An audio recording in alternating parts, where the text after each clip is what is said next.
Sebelumnya, Assalamualaikum warahmatullahi wabarakatuh. Waalaikumsalam warahmatullahi wabarakatuh. Ini sebelumnya Pak Dokter saya minta izin untuk bertanya, Pak. Ya, boleh diizinkan.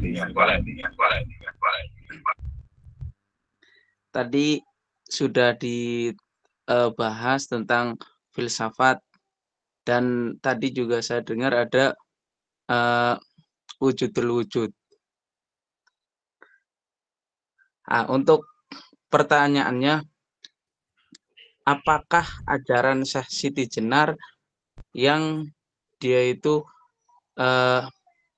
mengungkapkan manunggaling kawula Gusti itu ajaran itu apakah itu benar atau tidak, dan bagaimana tanggapan para ilmuwan atau filsafat? Karena saya pernah baca artikel itu sama halnya seperti Robiah Al-Adawiyah yang dia itu berpendapat bahwa mahabbah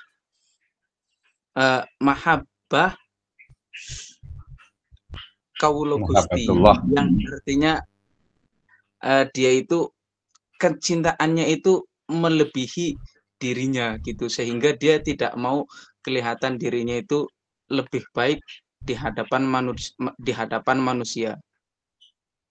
Terus yang selanjutnya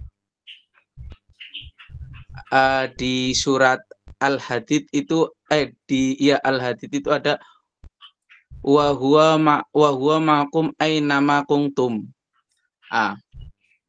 Kalau kita ajarkan ke orang, apakah itu bisa bisa menyesatkan atau tidak? Sedangkan diartikan, dan dia Allah bersama kalian dimanapun kalian berada. Untuk mengetahuinya, otomatis kan kita harus menggunakan akal sehat. Dalam artian logika, seperti Allah itu ada, tapi Allah itu ada di mana-mana. Itu untuk membuktikan itu kan dengan kita punya ikan, kita taruh di kolam. Kolam itu kolam yang airnya itu tidak jernih. Jadi di situ itu ada ikan, tapi nggak tahu di sebelah mana. Itu apakah mengajarkan ke orang seperti itu termasuk kita itu harus syahadat lagi itu. Terima kasih, Pak. Assalamualaikum warahmatullahi wabarakatuh. Waalaikumsalam warahmatullahi wabarakatuh. Baik, terima kasih Ustadz Qulubul Hayat. Mantap nih pertanyaannya. Tapi mudah sih ya. Dalam artian begini. Artinya bahwa kita nyebutnya dengan religious experience ya. Jadi pengalaman keberagamaan dan juga ide-ide keberagamaan itu maksudnya adalah pemahaman terhadap agama ya. Ini nanti dalam konteks fikih biasanya ya fuqaha ya dengan madhabnya masing-masing gitu ya. Nah berarti dalam konteks ini adalah ketika seseorang itu kemudian menyebutkan ya ide dan gagasannya terkait juga dengan religious experience-nya, pengalaman keberagamaannya. Nah ini tentu saja harus diukur ya dengan ya atau ditotokkan ya atau dibandingkan, dikomparasikan dengan apa pendapat yang lainnya ya. Dalam hal ini adalah ya tokoh-tokoh yang sepadan. Artinya bahwa ketika tadi misalnya Syekh Siti Jenar menyebutkan manunggaling kawula lan Gusti ya. Dalam konteks ini adalah bahwa pemahaman terkait dengan bahwasannya antara manusia ya dengan Tuhan gitu ya, dengan Allah Subhanahu wa taala itu memang ada keterikatan. Tetapi kemudian di sana itu bukan dalam konteks fisik. Karena ada tadi wanafakhna mir ruhina, ada ikatan ya yang kemudian makanya tadi muncul teori tentang emanasi ya, bahwa ya maknanya alam semesta ini bahwa manusia itu juga adalah pancaran dari keesaan atau eksistensi keberadaan Allah Subhanahu wa Ta'ala. Gitu ya. Sehingga ketika menyebutkan apakah ajaran dari proses sejarah itu benar atau tidak, ya kalau pendapat saya pribadi adalah dilihat dari konteks pemahaman dia, itu yang pertama. Nah, konteksnya adalah saya menyebutnya tadi dengan apa? Religious experience. Ya, sehingga kemudian religious experience ini dia tidak bisa kemudian dijelaskan ataupun juga disampaikan secara awam kepada masyarakat, karena dia ada makna-makna dan juga ada pengalaman keberagaman yang mungkin sifatnya itu sangat-sangat subjektif, gitu ya. Nah, seperti itu ya. Itu yang pertama. Ya, jadi lebih kepada religious experience ya. Nah, berarti kalau pendapat saya juga kekurangan itu adalah ketika disampaikan kepada masyarakat awam yang memahaminya itu mungkin belum sampai level ke sana, akhirnya interpretasinya itu jadi berubah gitu ya. Interpretasinya yang harusnya menjadi hakiki. Oh, misalnya, sertifikat itu berubah jadi cacing tanah misalnya gitu. Padahal bukan cacing tanah yang dimaksud, bukan cacing yang ada di tanah, tetapi mungkin memahami bahwa dirinya itu ya hina seperti cacing tanah gitu ya. Itu dan akan dimakan oleh tanah misalnya gitu ya. Atau mungkin akan kembali berasal dari tanah dan kembali menjadi tanah. Itu kan makna-makna yang sifatnya itu bukan hakiki tetapi majasi. Ya, nah termasuk juga yang berikutnya ketika wahuwa ma'akum aina ma kuntum gitu ya, itu konteksnya tentu saja ada dua cara memahami manhajut tafhim fil ayat wal ahadis au fin nusus.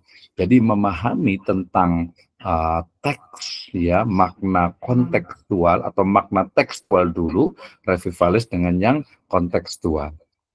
Ketika kemudian kita memahami ayat ini dengan tekstual, maka kita akan menemukan ya udah berarti Allah itu ada di mana-mana gitu ya, ada di mana-mana. Tapi kemudian ketika memahaminya dengan kontekstual, maka yang dimaksud itu adalah ya atau mungkin kuasanya. Nah, seperti itu. Dan pemahaman seperti ini itu sudah dari dulu ya, dari dulu tidak ada dari itu sudah ada perdebatan itu. Ya, sudah perdebatan itu. Nah, tinggal ya kitanya sekarang berarti yang benar kayak gimana sih? Apakah Allah itu ada di mana-mana gitu ya? Ya bisa jadi orang berkeyakinan bahwa ya semua itu adalah emanasi, manifestasi pancaran dari Allah Subhanahu wa Ta'ala. Tetapi kemudian juga kata-kata aina makanu itu ya berarti tetap saja tidak secara global, tetapi ada batasannya.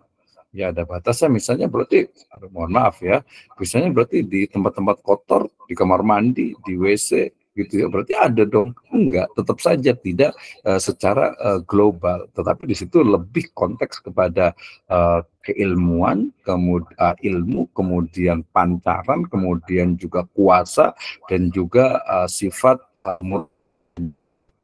ya. Nah, ini sangat panjang ya, sangat panjang. Kemudian yang ketiga terkait dengan misalnya kita mengatakan kita punya kolam, kemudian kita taruh ikan di situ, kemudian airnya itu istilahnya itu keruh. Kemudian ya di situ ada ikan, tapi kita nggak tahu di mana. Sama juga dengan kita melihat bahwa manusia itu atau kebenaran itu ya ada di mana-mana. Kebenaran itu ada di mana-mana. Ketika itu memang sebuah kebenaran, ya kita ambil. Ketika itu ada sebuah kebijaksanaan, ya berarti kita ambil.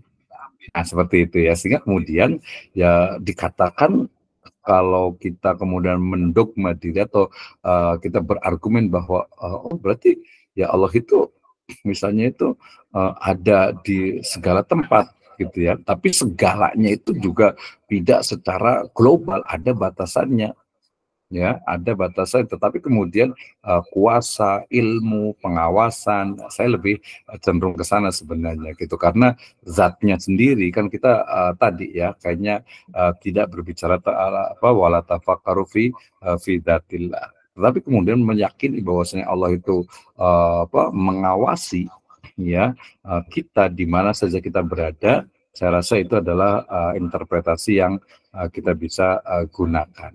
Sehingga kesimpulannya adalah learning experience ya, learning experience jadinya religious experience, pengalaman keberagamaan setiap orang itu berbeda-beda. Sehingga kemudian ketika perbedaan itu kemudian mengkristal ya oleh beberapa orang dan itu bisa secara terus-menerus itu dibuktikan, nah itu bisa menjadi sebuah teori dan lama-kelamaan akan menjadi sebuah kebenaran. Ya, akan kebenaran tentu saja dengan nanti argumentasi, kemudian juga analisis, kemudian uji coba, dikonfirmasi, kemudian dikonfrontasikan, sehingga menjadi sebuah memang ini loh sebuah kebenaran. Oke, ya menarik sekali.